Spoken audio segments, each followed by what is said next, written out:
Hello, everybody. All right, right up front, I want to say, if you think what I'm doing is worthwhile, really, I mean, I've got, subscribers are going up and viewership is going up. So obviously some of you think what I'm doing is important, but I'm really relying on you guys to spread the word. I got a lot going on in my life. I'm just cranking out these videos, doing one a day. I'd like to do more than one a day. Maybe I'll post 2 a day on occasion, but it's a lot of work, but it really helps if the numbers go up, which they are. So this video is actually committed to a bunch of you who are commenting on the channel, on some of the videos, and I want to just highlight some of the discussion that's going on. Just a shout out to the fans, those who are opposed and those who are in favor of. So I'm no respecter of persons. This is an important dialogue that's happening, and I'll demonstrate that. I mean, I have a certain pride, I guess, that I'm getting a lot of thumbs down in addition to the thumbs up. But so subscribe and share and click the notification bell. That's how you can help. I mean, really, my goal is to get Artsakh recognized as a sovereign state. I mean, that's my goal. And if that's your goal, the way you help is by sharing and subscribing. All right, so here we are. I want to highlight here in the back side of the YouTube channel, you can see, the stats. So I've got, this video right here. Everybody probably knows which one. This one I blew up. This is the day that basically Armenia had to give away a bunch of territory, or Artsakh had to surrender a bunch of territory. And I posted, Pashinyan, his comments and the points of the resolution. And so this one blew up. Look at all these comments and look at this ratio of likes to dislikes. Like, this blew up in a bunch. Like, Azeris and Turks are just hating on it. And that's great. It's like, good. At least you're watching it. You're getting some traffic getting some attention to the site by doing so. And this will continue to kick up. It's at 5.3 thousand views. And so,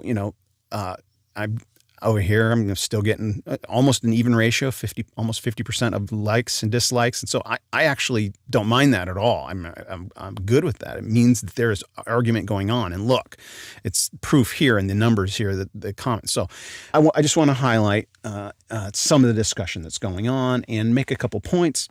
All right. So over here, I don't want to read all of them, but I'm going to pick a couple of threads here that will introduce some of my friends. So there are a few people here that have been commenting a lot. First, Muck Fodi, I don't know if you're Turk or Azeri, but clearly for your point of view is you're hostile to what I'm doing. The video that this comment is on, in this video, I talked about how the Quran does not mention a ram or a goat when Abraham, the father of both the Muslims and the Christians and the Jews, when Abraham was called to sacrifice his son, in the Hebrew Bible, it says God provided a ram. In the Quran, it doesn't. And this guy says, in the Quran, it is clearly mentioned that God provides Abraham with a ram. You are just misguiding people. And I'm like, oh, dang, did I get that wrong? And I don't mind being wrong as long as if I'm corrected,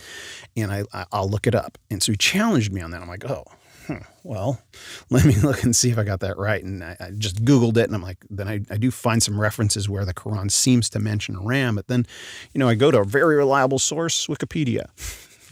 I don't know how reliable that is, but Wikipedia is a crowd-edited site, and so if it's got something wrong, it's going to be edited. And that's, I think, where I did my initial research. And I asked a few, I searched around as well way back when I was initially researching that.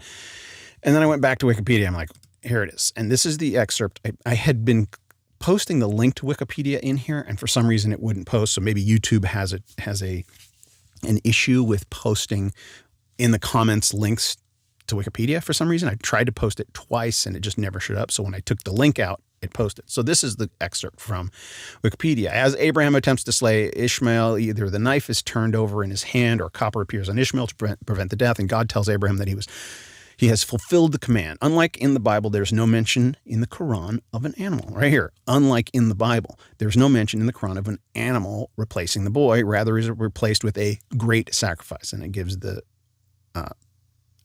original language phrase there. And then down here it says later historiographic literature incorporates the biblical narrative in which a ram is provided, which is slaughtered instead of Ishmael. So later in history, it has been added in reference to what the Hebrew Bible says to complete the history of the story. They're incorporating from another text, which is fine.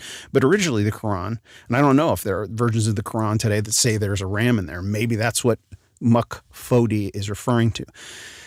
But historically, the Quran does not use a ram. All right, I just wanted to mention that. But here are the people I really want to mention. So first of all, this guy Eric Barton. Eric, thank you. Eric, thank you. You're doing God's work. I know Eric even says here, I'm not religious, but you are doing God's work, Eric. You're helping out. You're holding your own. You're fighting off some of this propaganda, and I know I just enjoy checking in every now and then because I can't read all the comments. I'm a busy guy, but I'm glad there are people like you, and there are a few others as well. And I'm sorry if I'm not mentioning everybody. I'm just pointing out. In the future, maybe I'll reference you. But let's just talk about Mount Heaven Inc. Thank you also for commenting. Mount Ararat is in the Armenian highlands where Noah's Ark landed. It's now within the territory of undeserving Turkey. So in this video, I also mentioned Mount Ararat and Noah's Ark. And then Osgor, one of my most faithful and most loyal commenters. Oscar, it's good to see you active on this YouTube channel. Thank you very much. I don't know if you're a troll and you're just paid to go and troll on YouTube, but I'm glad you're trolling in my world. So it's good to get to know you and your point of view. Thank you for offering it. So here he's responding. There's no need for that. The story of Noah's Ark is a myth. All right, just state it out. It's a myth, okay? Yeah, there's plenty of people that reject everything in the Bible. There's plenty of people that just outright reject it. But the fact of the matter is there's plenty of evidence for a flood. There's plenty of evidence for massive flooding in that part of the world, in a lot of places. And on that note, let me just say, let me jump away from this real quick. So where's Mount Ararat? Here's Mount Ararat. That's technically the territory of Turkey. Traditionally, it was Armenia. It's like right in the center. Like, look, right here. It's right here in the center of what used to be Armenia, okay? Mount Ararat right there. So now it's like right across the border from Yerevan, Mount Ararat. So what you're seeing in this picture here, the border of Turkey is like right at the foot. And I've been to, there's an old monastery over here somewhere, still in Armenia. So Mount Ararat. Now, you can read this. I'll post it in the description. But the main argument against this being where Noah's Ark landed, number one, was it really an ark? Was there really a guy named Noah? Now, I don't have a problem with that at all. I really don't. Even historically, it's interesting children's Bible story. Well, it's also very likely something that actually happened. Just because it seems, maybe let's take the God stuff out of it. And God told Noah to build an ark. Well, you can build something and corral your animals into it if there's, a flood coming, if there's torrential rains coming, or maybe he was just had a whim. I'm going to build this big structure out of wood. Maybe he thought, you could even say, it'll just be a big barn, I'll just have food in there, I'll stock it up, and then a flood comes and it turns out, I know wood floats, maybe this thing will float, right? Even if you take the God aspect out of it, it's not beyond somebody building something, and deciding, oh man, the flood's coming, let's go in the shelter and hide out and bring as many animals in as we can and survive. All right. So I'm just, that's not mythological. That's totally realistic and possible. All right. But the real dispute is whether this is where that happened. And you can read here, and the original text refers to Ararat, and they're saying, well, it's a mountain range, and it's the mountains of Armenia. So there's universal agreement that if there was a Mount Ararat where the boat landed, it was in Armenia. And so this is one mountain that stands out in the middle. And that's how it's, whether it's the actual mountain or not, we'll never know until God tells us, or, until that time. But I have no problem with that. I actually do believe it. And so to call it a myth, what's your proof that it's a myth? Sorry. You have to make your case. It's a myth. Sorry, Oscar. That doesn't, well, Pimpin says it for you. Oscar, are you dumb? So, and then Oscar responds, no. So the dialogue is riveting here. But let me get down here to Eric. And I really appreciate what he's doing here, especially when he says I'm not religious, because this guy is, again, like I said, he's doing God's work, whether he believes in God or not. But I am not religious, Oscar, says Eric. But even if it is a myth, all stories have a deeper meaning to them. The story of Armenia is that us Armenians are the direct descendants of Noah. Okay, so there's not much dispute whether there's a guy named Noah. Of course you can dispute it, but why? Genealogically, people, especially the Jewish cultures, the oral culture, they preserve their tradition. It's not, I won't go into that. These stories may or may not be true, but it shows that Armenians have been living by Mount Ararat since the beginning of history, whatever that means to you. Ooh, Eric's taking a stab at Oscar here. It's like, yeah, since the beginning of history. Like, this is way, way back. Ararat has been the national figure of Armenia for centuries. It has always been in Armenia. Turks have no connection to the mountain. The Bible was written centuries ago, which means that those who wrote it knew that Armenians had a connection to the mountain. They assumed that the reason why they had a connection was because it was the birth of the nation. I don't care if you believe in the Bible or not, but if anything, it is an ancient text that describes the history of the region at the time. Boom, Eric. Good job. All right. So now I just want to wrap this up. I don't want to spend too much time here. So there's one more comment that I want to end with here, and it's really the reason I'm doing this video. All right, this kind of, when this person wrote this, it's like, you have proven my case, you have made the case for me, and it actually comes right before these ones I read. And it's from another very frequent commenter, and I'm glad to have him. He's got the best name, and so maybe he is a troll that's being paid to go and spread disinformation. Or he's just doing it because he's bored. I don't know, and maybe I'll never know. But here it is, right before the first comment. Turk, this guy Turk. You got that name. Maybe with the dash marks you were able to get it. Somebody else, I'm sure, had it first.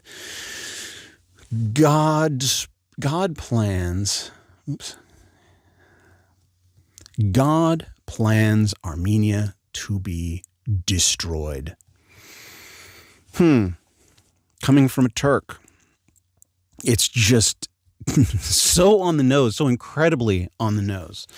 God plans Armenia to be destroyed.